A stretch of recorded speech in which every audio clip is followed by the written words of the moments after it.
Buenas noches, bienvenidos a Odisea. Estamos viendo ya esta semana, los días que pasaron, pero sobre todo los que están por venir, las primeras reacciones, los primeros reacomodamientos, tomas de posición frente al resultado de las primarias y a lo que aparece como un triunfo del gobierno que puede estar anunciando otro triunfo del gobierno en octubre, cuando se realicen las elecciones generales. La primera reacción, no del todo perceptible, se está dando en el peronismo entre los gobernadores que no tuvieron los resultados esperados, aunque los resultados que tuvieron fueran en algunos casos muy buenos. Jorge Mansur, Tucumán, ganó con una diferencia del 22% de los votos, entre otras cosas por una pésima estrategia política de parte de Cambiemos y del radicalismo en Tucumán. Aún así, el lunes estaba ya haciendo campaña, hace una semana, al día siguiente de las PASO, en San Miguel de Tucumán porque no había salido todo como él esperaba. Ni qué decir la reacción obsesiva de Juan Schiaretti, que perdió en Córdoba, o de Carlos Berna, que pierde por 10 puntos en La Pampa frente a un dirigente juvenil, Martín Maquieira, de 28 años. Ahora Berna está llamando desesperadamente a las intendencias en donde sus candidatos no estuvieron todo lo bien que él pensaba, para pedir que se despierten y recuperen algo del terreno perdido para octubre. Mientras tanto no hace declaraciones. Casi ninguno de los que perdió ha hecho declaraciones, sorprendidos por lo que ha sido una derrota llamativa en el interior del país de muchos dirigentes peronistas.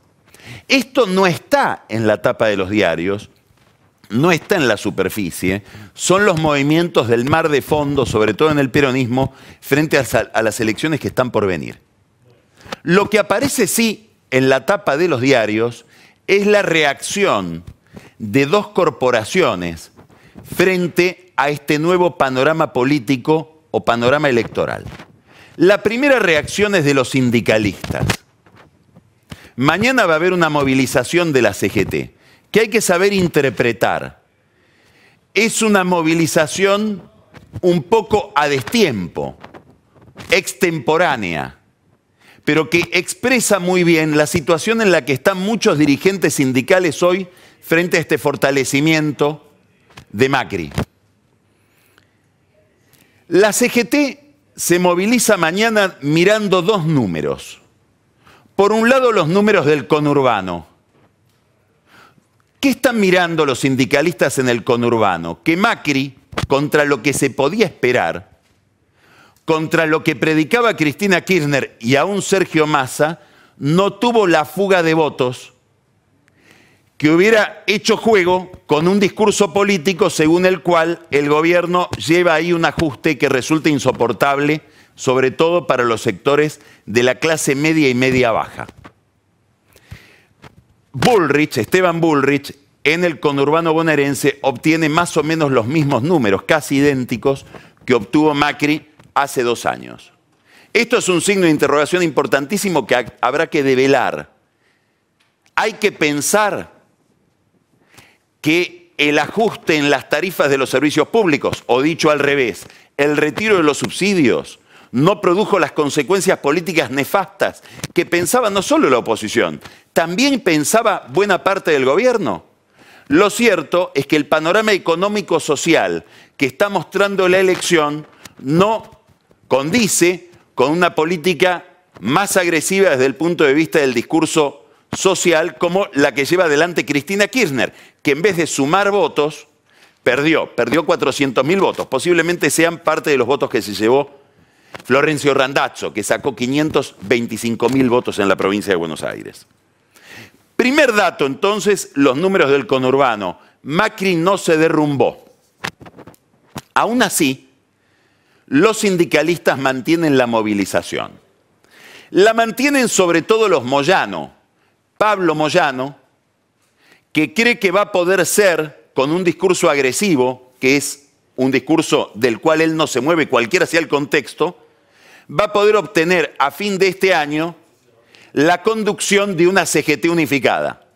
Detrás de él, su padre, Hugo Moyano, que tiene una especie de lista de supermercado para exigirle al gobierno determinadas prestaciones. Siempre en el corazón de esa lista la situación de la empresa OCA, que él mira casi como si fuera propia y de la que se queja porque dice que el correo argentino le está quitando clientes. OCA está quebrada, con un juicio importante en la AFIP, y Moyano está inquieto por la situación de esa empresa que, insisto, mira como si fuera propia. Cristina Kirchner está intentando conectarse con los Moyano e inclusive les manda mensajes diciendo: si a mí me va bien, yo los voy a potenciar. Y tal vez se cumpla ese sueño a fin de año de que un Moyano vuelva a ser secretario general de una CGT unificada. Yo no Hugo, Pablo.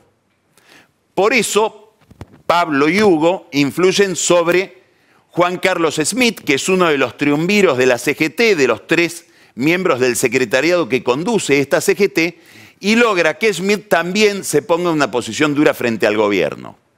El viernes pasado hubo una foto muy significativa desde el punto de vista político. En esa foto aparece Juan Carlos Smith, el hombre de Moyano en la conducción de la CGT, Pablo Moyano, y aparecen Baradel, Pablo Micheli, Hugo Yasky, es decir, el corazón del kirchnerismo sindical. La CTA de Cristina Kirchner y la de Pablo Micheli, que estaba en contra de Cristina Kirchner, pero que ahora se ha unificado con quienes siguen a la expresidenta. Usted acaba de ver esa foto, que es significativa por 2 razones. Primero, porque vemos una convergencia de los Moyano con el kirchnerismo, alineados en la elección con el destino de Cristina Kirchner, pero lo más importante, porque ahí están Schmidt y Moyano, que son de la CGT oficial. Daría la impresión de que los sindicalistas de la CGT oficial le están reconociendo personería a la CTA de Micheli y a la CTA de Yasky, cosa que ni el gobierno ha hecho. Daría la impresión de que el gobierno está desde el punto de vista sindical en una posición mucho más ortodoxa de la que están los Moyano y Schmidt, alineados con el kirchnerismo en una posición muy dura frente al gobierno. Del otro lado, los gordos. Están grandes, están gordos, escuchan desde hace tiempo la voz de sus afiliados, no quieren el conflicto. Muchos de ellos están tan enriquecidos que odian el conflicto, ya se olvidaron de cómo es un conflicto. Se bajaron rápidamente de la movilización. Su representante en la CGT es Héctor Daer. Ahí está Carlos Hueso Campo, Armando Cavalieri. Fiel de la balanza, que inclina la balanza hacia el lado del conflicto, gente con la cual Cristina Kirchner, a diferencia de los Moyano o de Schmidt, no quiere hablar.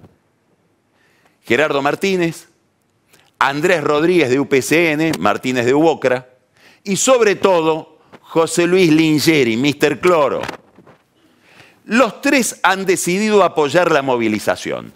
¿Por qué? El año pasado la hubieran apoyado porque temían el fracaso de Macri y querían ponerse enfrente del gobierno pensando que su política económica se iba a desbarrancar en números sociales insoportables. Ahora temen lo contrario.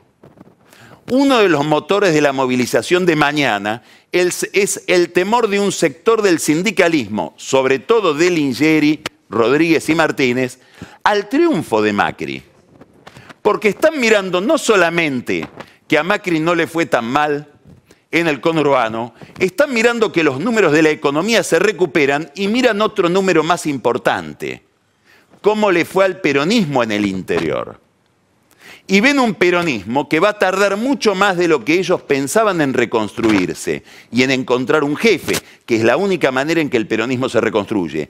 Por lo tanto, se dan cuenta de que cada vez que Macri habla de mafias, está mirando, entre otras corporaciones, a la corporación sindical. Y advierten que este peronismo que surgió de las urnas el domingo pasado es un peronismo que no está en condiciones de defenderlos. Por lo tanto, unifiquémonos y mostremos los dientes frente a un Macri que parece estar más fuerte. ¿Qué dice Macri de todo esto? El rostro de los sindicalistas se le va confundiendo con el rostro de Massa. ¿Por qué? Porque va teniendo los mismos sentimientos. Alguien en quien en un momento confió como una especie de aliado y que después se le puso enfrente. Con muchos sindicalistas que visitan la Casa de Gobierno y cuando hablan con los funcionarios hablan en primera persona del plural. Dicen nosotros, incluyéndose en el gobierno. Y después le dicen, mira Mauricio, igual vos tenés que entender que te tenemos que hacer una movilización en contra casi para ayudarte. Eso sí, te vamos a hacer la movilización, pero no te declaramos el paro general. Y te vamos a hacer otra favor. No la vamos a hacer frente a la Casa de Gobierno, la vamos a hacer frente al Cabildo. Casi que nos tenés que agradecer que nos movilicemos en contra tuyo. Frente a ese argumento, Macri ha dicho, me rastrillan todo el gobierno y donde haya un empleado o un negocio ligado a algún sindicalista, todo eso se terminó. El que se equivoca pagará el error. Se acabó para mí el doble discurso. Esto es lo que le escucharon a Macri y sus colaboradores inmediatos el viernes por la tarde. Quiere decir que muy probablemente, después de mañana, después de la movilización de mañana, empiece una etapa de tensión donde no habría que descartar que parte de la campaña electoral se enfoque ahora en la corporación sindical, casi como se enfocó María Eugenia Vidal un par de meses en la imagen de Baradel para acumular poder político en la provincia de Buenos Aires. Azopardo. ¿Cómo llegaron los números a la calle Azopardo? La otra pregunta, otra calle, otra corporación. ¿Cómo llegaron los números de la elección a Comodoro Pi? Esa otra corporación, podríamos decir cariñosamente, esos otros gordos, que son los jueces federales, que tienen, algunos de ellos, tantas afinidades con los gordos de la CGT, por ejemplo, la pasión por los caballos de carrera, han visto otro número, que no es el del conurbano bonaerense ni el del interior del peronismo. Vieron el 49,5% que sacó Carrió en la capital federal. Ese 49,5% quiere decir un problema para Ricardo Lorenzetti, cosa que él ya sabe, pero no solo para Lorenzetti. En alguna medida, el ataque de Carrió contra Lorenzetti es porque identifica, bien o mal, correcta o incorrectamente, a Lorenzetti como el jefe de una corporación que va hacia abajo, hacia los tribunales federales de Comodoro Pi. Y ahí hay otro juez, probablemente más importante que Lorenzetti, el juez Ariel Lijo, a quien Carrió ha enfocado varias veces con sus imputaciones. ¿Por qué se fija en Lijo? Porque Lijo ha sido la figura clave del pacto entre los tribunales de Comodoro Pi y el peronismo. Pacto que se realizó la última vez en marzo del año 2015, cuando los jueces federales decidieron no agitar más causas del gobierno kirchnerista para que Daniel Scioli pueda llegar sin problemas a la presidencia, cosa que no se produjo. Este es un dato importante para entender todo el juego del gobierno con la justicia. Esa justicia de Comodoro Pi le jugó en contra a Macri y apoyó de distintas maneras a Daniel Scioli.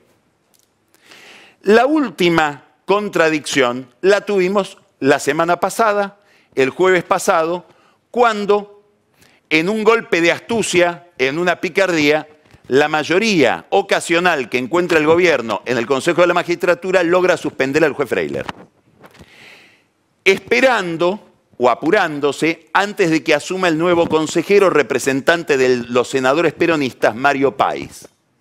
Hay un dato muy obvio, pero que no se ha destacado y que es clave para entender toda esta escena. Si había que apurarse a suspenderlo a Freiler antes de que ingrese País, quiere decir que País iba a votar en nombre del peronismo senatorial en defensa de Freiler. Habría que suponer entonces que hay un pacto entre los jueces federales que se ven en Freiler y el peronismo del Senado. Quiere decir que el triunfo de Carrió y el fortalecimiento del gobierno empieza a ser una preocupación para jueces que dicen, si no nos protege el peronismo, están como la CGT, también tenemos que cuidarnos. En el caso del Lijo doblemente, porque su cuñada, o excuñada, Carla Lago, era socia de Freiler en una financiera. Se podrá decir que nadie protegió a nadie, que todo fue una casualidad y que al hijo lo a Freiler lo suspendieron sin que el hijo, Lorenzetti y los demás jueces federales no tuvieran nada que ver. Sin embargo, si uno va a Comodoro Pi, va a ver la protección que obtiene el juez Freiler por otra vía, que es la vía específicamente judicial. El juez Freiler fue acusado por enriquecimiento ilícito, dado que en apenas 3 años y después de haber separado bienes por un divorcio, acumuló 10 autos de colección, 20 caballos de carrera, varios campos, un yate y una casa que no se sabe la evaluación, pero es una mansión al lado de la residencia de Olivos. Se le inició una causa por enriquecimiento ilícito promovida por el abogado Ricardo Moner Sanz. Lo juzgó el juez Martínez de Giorgi con la imputación del fiscal Ramiro González. El fiscal Ramiro González ni siquiera hizo una pericia. Curiosamente, es docente en la cátedra de Freiler, del imputado. Y el fiscal Martínez de Giorgi, y el juez Martínez de Giorgi dio por bueno el argumento del fiscal y lo sobreselló. Curiosamente, la mujer de Martínez de Giorgi era secretaria de Freiler en la Cámara Federal. Frente a esta peculiaridad de las relaciones entre el fiscal y el juez con el imputado, Ricardo Moner Sanz dice hay que reabrir esta causa, porque ha habido una cosa juzgada fraudulenta. El caso va al juez Ramos, el juez Ramos se desentiende y vuelve a ser tratado ¿por quiénes? Por el juez Martínez de Giorgi y por el fiscal Ramiro González, que son aquellos sospechados de haber cometido el fraude en el sobreseimiento. Esto es Comodoro Pi funcionando a pleno en defensa del juez Freiler, que es decir, en defensa propia. ¿Qué importa de todo esto? Lo siguiente. La Argentina tiene 2 problemas que están estrechamente ligados a estas 2 corporaciones. Uno es un tema de transparencia. Otro es un tema de competitividad. Si después de este triunfo electoral y eventualmente de un triunfo electoral en octubre, el gobierno decide abrazar con más brío, con más ahínco estas 2 materias, la lucha por la transparencia y la lucha por la competitividad económica, es muy probable que vaya a un conflicto todavía más severo con la justicia federal y con las grandes corporaciones sindicales.